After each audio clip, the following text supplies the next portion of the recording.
সন্তানদের নামকরণে ইসলামী নির্দেশনা। আসুন কোরআন হাদিসের আলোকে আমরা নির্দেশনা গ্রহণ করার চেষ্টা করি। নাম এটি মানুষের পরিচয়। একজন ব্যক্তিকে দেখার আগেই সাধারণত আমরা তাকে চিনি তার নামের মাধ্যমে। নাম অন্তরের ভিতরে একটি রেখাপাত করে। নাম শুনলেই সেই জিনিসটিকে পাওয়ার জন্য, সেই জিনিসটিকে অর্জন করার জন্য অনেক সময় আমরা আগ্রহ বোধ করি। এই জন্য একটি সুন্দর নাম, একটি অফিসের হোক, একটি প্রতিষ্ঠানের হোক, কোনো একটি জায়গার হোক, অথবা বিশেষ করে কোনো একটি ব্যক্তির নাম হোক, এটি কিন্তু আমাদেরকে সবসময় ভাবায়, ব্যক্তির প্রতি আমাদেরকে জানার জন্য উদ্বুদ্ধ করে। ইসলাম তাই নামকরণের ক্ষেত্রে, বিশেষ করে সন্তানদের নাম রাখার ক্ষেত্রে বিশেষ কিছু নির্দেশনা আমাদেরকে প্রদান করেছে। কোরআন মজিদের দিকে যদি আপনি দেখেন তাহলে আপনি দেখবেন সূরা আলে ইমরানে আল্লাহ সুবহানাহু ওয়া তাআলা হযরত মারইয়াম আলাইহাস সালাতু ওয়াস সালামের আম্মার কথা আলোচনা করেছেন।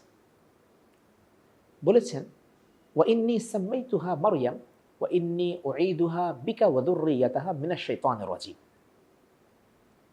মারইয়ামের মাতা যখন মারইয়ামকে প্রসব করলেন তখন তিনি বললেন, আমি হে আল্লাহ আমার সন্তানের নাম রাখলাম মারইয়াম, আর তাকে আমি আপনার আশ্রয় দিয়ে দিলাম, আপনি তাকে রক্ষা করুন বিতাড়িত শয়তান থেকে।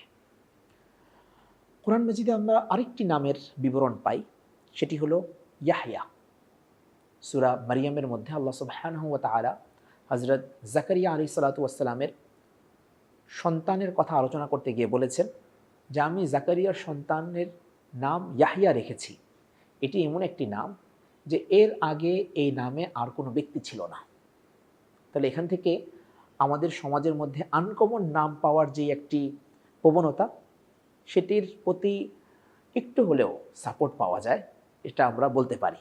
তবে সেই আনকমন নাম যেন এমন না হয় যে একেবারেই বিদঘুটে শোনাচ্ছে বা কোনো অর্থই নেই, অথবা সমাজে এটার কোনো স্থিতি বা কোরআন হাদিসে এর কোনো রকমের সাপোর্ট নেই, এমন যেন না হয়। প্রিয় দর্শক, রাসূল করিম সাল্লাল্লাহু আলাইহি ওয়াসাল্লাম যখন জন্মগ্রহণ করেন তখন তার পিতা এই দুনিয়াতে ছিলেন না, ছিলেন দাদা আব্দুল মুত্তালিব। তিনি নাতির নাম রেখেছিলেন মুহাম্মদ। এই নাম শোনার পরে কুরাইশের ব্যক্তিবর্গ বলছিল, এত চমৎকার নাম আপনি তার জন্য কিভাবে নির্বাচন করলেন।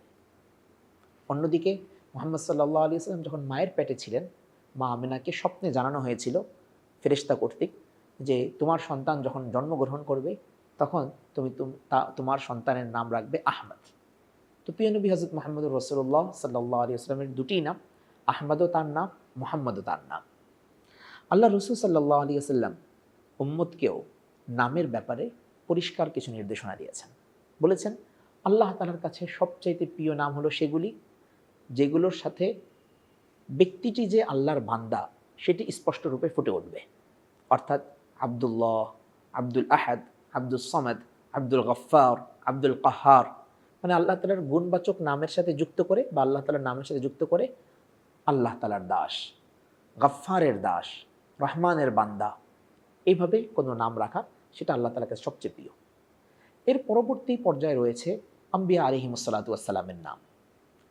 আপনি আপনার সন্তানের নাম যখন রাখবেন তখন আপনি এখান থেকে নির্বাচন করতে পারেন আল্লাহ তাআলা অথবা আল্লাহর গুণবাচক নামের সাথে আব্দুন, বান্দা যোগ করে আপনি রাখতে পারেন, অথবা আপনি নবীদের কোনো নাম রাখতে পারেন, অথবা আপনি কোনো সাহাবীদের নাম রাখতে পারেন।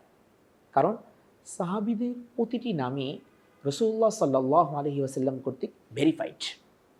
সেগুলো নিয়ে আর নতুন করে চিন্তার দরকার নেই যে এটার অর্থটা ঠিক আছে কিনা বা এটার কোনো খারাপ অর্থ আছে কিনা, কোনো খারাপ দিক আছে কিনা, এটা চিন্তা করা দরকার নেই। এই তিনটি অপশনের পর আপনি চতুর্থ পর্যায়ে এমন যে কোনো নাম রাখতে পারেন যেই নামগুলোর অর্থ সুন্দর, যেই নামগুলো ইসলামী ভাবধারার সাথে যায়, যেই নামগুলো মুসলিম স্বাতন্ত্র্যবোধ এবং নামটা শুনলেই বুঝে আসে যে এই ব্যক্তি মুসলিম পরিচয়ধারী, এই ব্যক্তি মুসলমান। এরকম নামগুলো বাচ্চাদের জন্য, সন্তানের জন্য নির্বাচন করা উচিত। আবারও বলছি, প্রথম পর্যায়ে এমন নাম যেখানে আল্লাহর নামটি অথবা আল্লাহ তাআলার কোনো গুণবাচক নামটির সাথে বান্দা যোগ করা হয়েছে। আব্দুল্লাহ আল্লাহর বান্দা, আব্দুল গফফার ক্ষমাশীলের বান্দা, আব্দুর রহমান রহমানের বান্দা। দ্বিতীয় পর্যায়ের নাম হচ্ছে নবীদের নাম। আদম থেকে শুরু করে হযরত মুহাম্মদুর রাসূলুল্লাহ সাল্লাল্লাহু আলাইহি ওয়াসাল্লাম পর্যন্ত কত নবী রাসূল এসেছেন, তাদের যে কোনো একজনের নামে নামকরণ করা। তৃতীয় পর্যায়ের হচ্ছে সাহাবীদের নাম। যে কোনো একজন সাহাবী, ১০০ লক্ষের উপরে সাহাবী আল্লাহ রসুল সাল্লাল্লাহু আলাইহি ওয়াসাল্লাম রেখে গেছেন, তাদের যে কোনো একজন সাহাবীর নাম আপনি আপনার সন্তানের জন্য নির্বাচন করতে পারেন। এবং এখানে অনেক আনকমন নামও অবশ্যই আপনি খুঁজলে পেয়ে যাবেন। আর চতুর্থ পর্যায়ের হচ্ছে এমন কোনো নাম যেটার মধ্যে অর্থটি সুন্দর এবং পাশাপাশি সেই নামটি শুনলা মাত্রই অপর ব্যক্তি বুঝতে পারে যে এই নামের অধিকারী ব্যক্তিটি হচ্ছে মুসলিম, সে মুসলিম পরিচয়ধারী, মুসলিম স্বাতন্ত্র্য তার মধ্যে আছে। এই কয়েকটা বিষয়ে বিবেচনা করে যদি আমরা নামগুলো রাখি, তাহলে ইনশাআল্লাহ ইসলামের গাইডলাইন ফলো করা হবে এবং বাচ্চার ভবিষ্যতের জন্য এটা বিরাট বড় ভূমিকা পালন করবে। নাম সংশ্লিষ্ট একটি ঘটনা বলে আজকের মতো বিদায় নেব।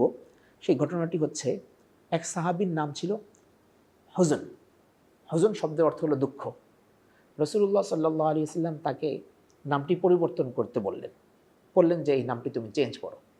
তিনি জবাবে বললেন, আমার আব্বা আম্মা আমার যে নামটি রেখেছে আমি সেটি আর চেঞ্জ করব না।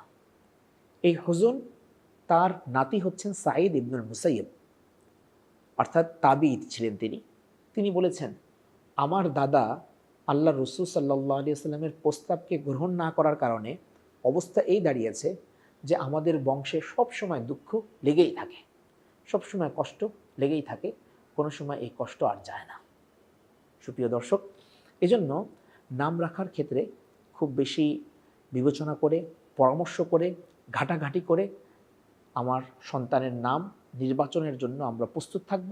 এবং বিশেষ করে আমরা যে ক্যাটাগরিগুলি বললাম, আল্লাহ অথবা তার কোনো গুণবাচক শব্দের সাথে যুক্ত করে নাম রাখা, দ্বিতীয়ত নবীদের, তৃতীয়ত সাহাবীদের, অথবা এমন কোনো অর্থবোধক নাম যেটা শোনা মাত্রই সে যে মুসলিম সেটা বুঝে আসে, এই কয়েকটি প্রকারের ভিতরে যদি আমরা থাকি তাহলে ইনশাআল্লাহ ইসলামী নির্দেশনা ফলো করা যাবে।